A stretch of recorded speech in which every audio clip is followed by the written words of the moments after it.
제 이름은 강민준, 32세. 본업은 프로그래머이며 부업도 하고 있습니다. 저는 서울에서 가장 행복한 남편처럼 보였습니다. 매일 아침 6시 10분 전, 저는 일어나 커피포트에 물을 올리고 커피 한 잔을 내립니다. 창가에 서서 오토바이로 가득 찬 거리에 풍경을 내려다봅니다. 제 발치에는 아직 다 자라지 않은 골든 리트리버, 보미가 있습니다.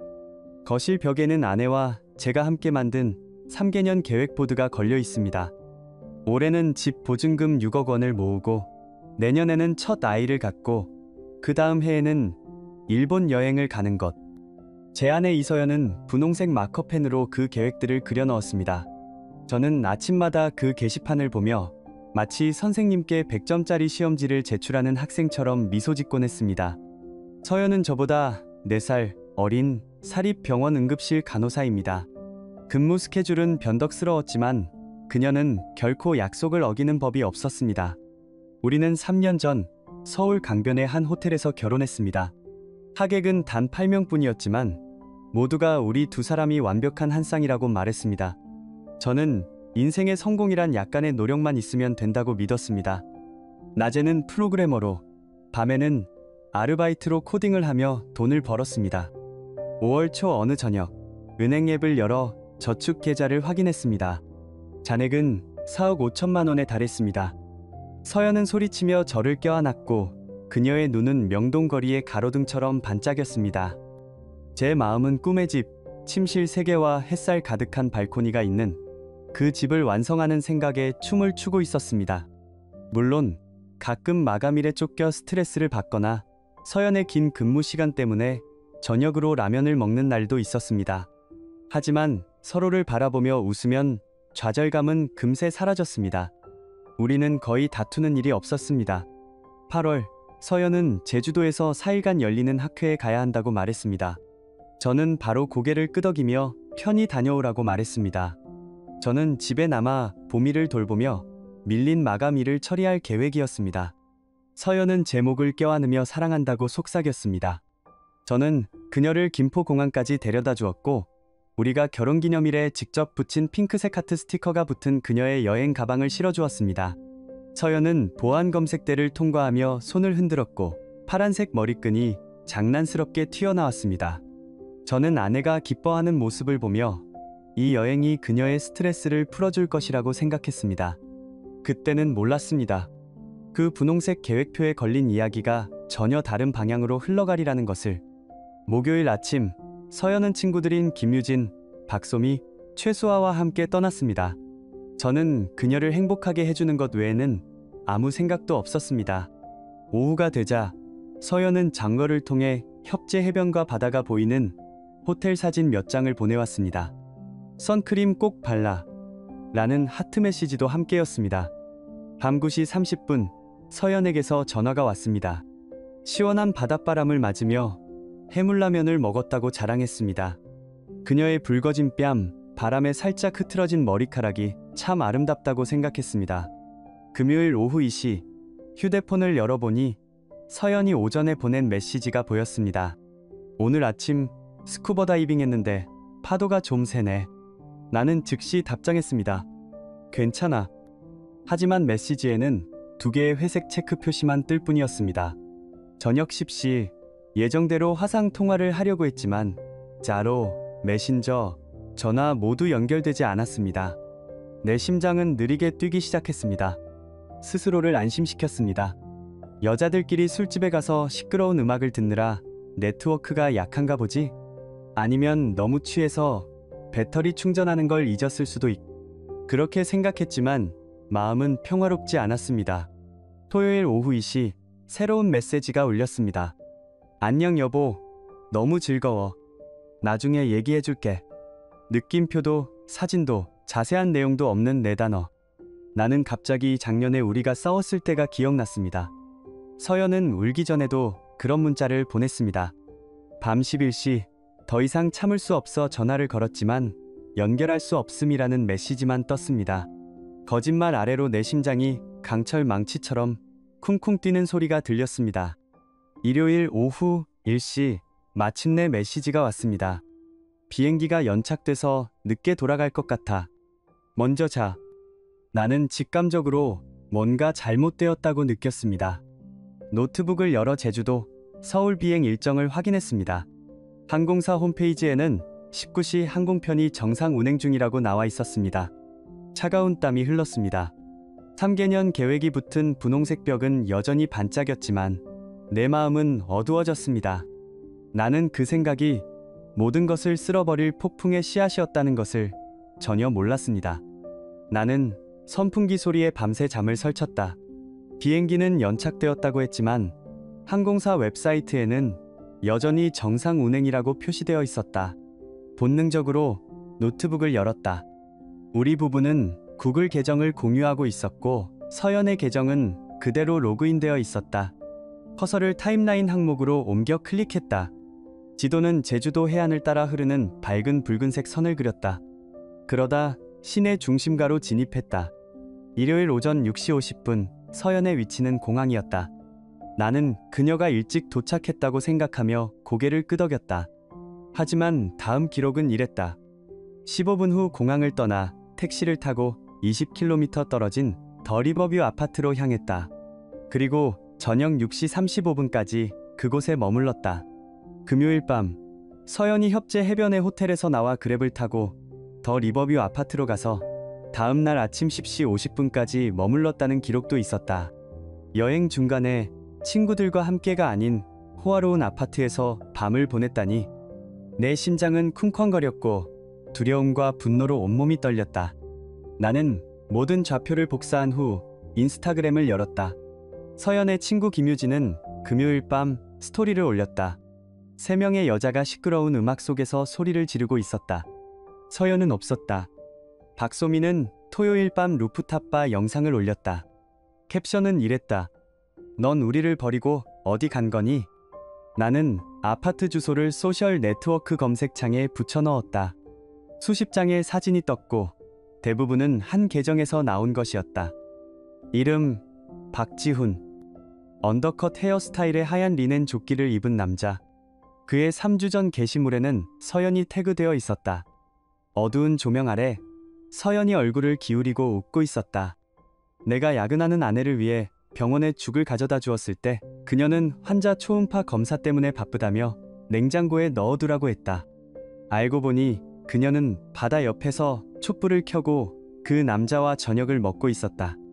나는 통신사 홈페이지로 달려가 통화 내역을 확인했다. 지난 2달 동안 낯선 번호 하나가 수백 통의 전화와 문자를 주고받은 기록을 남겼다. 정점은 목요일 밤 내가 그녀를 공항에 데려다준 후였다. 새벽까지 10통의 전화가 이어졌다. 숫자들이 칼날처럼 내 눈을 베었다. 오전 3시 눈이 빨개졌다. 집을 사겠다던 약속은 사악한 농담처럼 들렸다. 나는 심호흡을 하고 스스로에게 진정하라고 말했다. 매듭을 풀기 위해서는 증거를 모으고 앞으로 나아갈 모든 걸음을 준비해야 했다. 나는 모든 파일을 타임라인, 소셜 네트워크, 통화 내역 세 부분으로 정리했다. 이중 비밀번호를 설정하고 클라우드에 저장했다. 모든 것을 마친 후 나는 노트북을 닫고 무릎을 꿇고 보미를 껴안고 눈물을 흘렸다. 그 순간부터 내 세상은 영원히 불완전해졌다. 제주도에서 돌아오는 서연의 비행기가 착륙했다는 메시지를 받았을 때 내 심장은 더 이상 격렬하게 뛰지 않았다.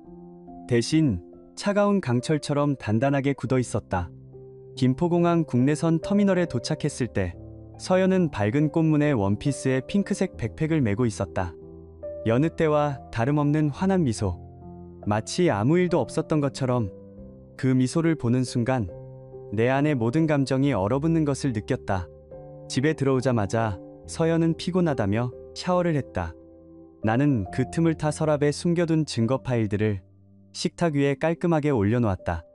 노트북을 열고 구글 타임라인 화면을 띄웠다.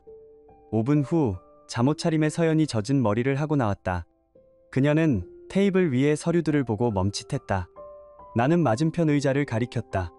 서연은 어색하게 웃으며 의자를 끌어당겼다. 나는 심호흡을 하고 부드럽게 물었다. 여행 재밌었어. 나는 노트북을 그녀 쪽으로 돌렸다. 화면에는 더 리버뮤 아파트로 이어진 붉은색 선, 통화 기록, 그리고 박지훈의 인스타그램 사진들이 떠 있었다. 이서연. 내 목소리는 놀랍도록 차분했다. 이게 다 뭐야? 서연의 얼굴에서 핏기가 가셨다. 이건 그냥 오해야, 여보. 내가 설명할게. 나는 그녀의 말을 잘랐다. 언제부터였지? 서연은 흐느끼며 말했다. 2달 전쯤 김유진의 스토리에서 박지훈을 우연히 알게 됐어. 그 사람이 먼저 연락이 왔. 그냥 대화 상대라고 생각했는데 점점 깊어졌어. 우리 이틀 밤을 함께 보냈어. 내 심장은 차갑게 식어버렸다. 언제 말해줄 생각이었어. 서연은 고개를 떨구었다. 아파트 임대 계약이 끝나면 보증금이 부족해서 그때 말하려고 했어. 나는 헛웃음을 터뜨렸다. 그러니까 내게 필요한 건 여윳돈이었고 그 남자는 그 수단이었던 건가? 서연은 더 크게 울며 무릎을 꿇고 내 다리를 붙잡았다. 나는 자리에서 일어나 그녀의 젖은 팔을 뿌리쳤다. 때리지도 욕하지도 않았다. 용서도 없었다. 나는 변호사인 친구 이준호에게 전화했다. 준호야, 나 일방적인 이혼 소송을 제기해야 할 것 같아. 외도 증거는 충분해. 내일 들를게. 준호는 한숨을 쉬었다. 민준아, 진정해. 내일 아침 8시에 보자. 나는 전화를 끊었다. 밤바람이 한강의 습기를 실어 날랐지만 내 슬픔의 냄새는 사라지지 않았다. 서연이 가방을 들고 떠난 뒤 폭풍은 해가 뜨자마자 찾아왔다. 오전 7시 장모님에게서 전화가 왔다. 그 뒤를 이어 서연의 형부, 김유진, 박소미, 최수아의 전화가 빗발쳤다. 서연은 어딘가에서 울면서 자신의 이야기를 하고 있었을 것이다. 내 가슴은 분노로 부풀어 올랐지만 나는 8시 법률 상담 약속을 위해 침착함을 유지했다. 강남역 근처 준호의 사무실에서 나는 이혼 서류에 서명했다. 펜을 내려놓았을 때 내 손은 떨리지 않았지만 심장은 바늘처럼 쑤셨다. 집으로 가는 길, 페이스북에는 42개의 읽지 않은 메시지가 있었다. 친척, 친구, 동료 모두가 서연이 어디 있는지, 우리가 왜 싸웠는지 물었다. 나는 더 이상 참을 수 없었다. 짧은 상태에 메시지를 올렸다. 제 아내 이서연이 박지훈이라는 남자와 2달간 외도를 저질렀습니다. 오늘 아침 이혼 소송을 제기했습니다. 모두가 이해하고 더 이상 묻지 않기를 바랍니다. 나는 서연과 그녀의 친구들을 모두 태그했다. 게시물을 올리자마자 김유진에게서 전화가 왔다. 그녀의 목소리가 떨렸다. 민준 오빠, 제발. 저는 금요일 밤에야 알았어요. 서연이가 말하지 말라고 빌었어요. 나는 한숨을 쉬며 말했다. 진실을 말해줘서 고마워. 이제 끝났어. 1시간 후 이모에게서 전화가 왔다. 민준아, 네가 그 이야기를 폭로하다니. 불쌍한 것. 나는 침착하게 대답했다. 이모, 저는 제 자신을 변호하기 전까지 충분히 굴욕을 겪었어요. 그만하세요. 서연은 내게 당신은 내 인생을 망쳤어. 난 당신을 미워해. 라고 문자를 보냈다. 읽고 삭제했다. 그녀는 자신이 직접 불을 지폈다는 사실을 잊은 듯했다. 일주일 반이 지나자 내 마음은 점점 맑아졌다. 나는 오전 5시에 일어나 한강 주변을 조깅했다. 바람이 불었고 나는 하늘을 올려다보았다. 저녁에는 서연의 남은 옷들을 상자에 담아 택배로 붙였다. 주말 밤 나는 생강차 한 잔을 따랐다. 아파트는 단순했지만 이제 분홍색이 줄고 바람이 더 많이 들어왔다. 나는 앞으로 나아갈 길을 그려보았다. 법원에서 재산 분할을 하고 새로운 집으로 이사하는 것. 그렇게 생각하니 심장은 더 이상 수축하지 않았다.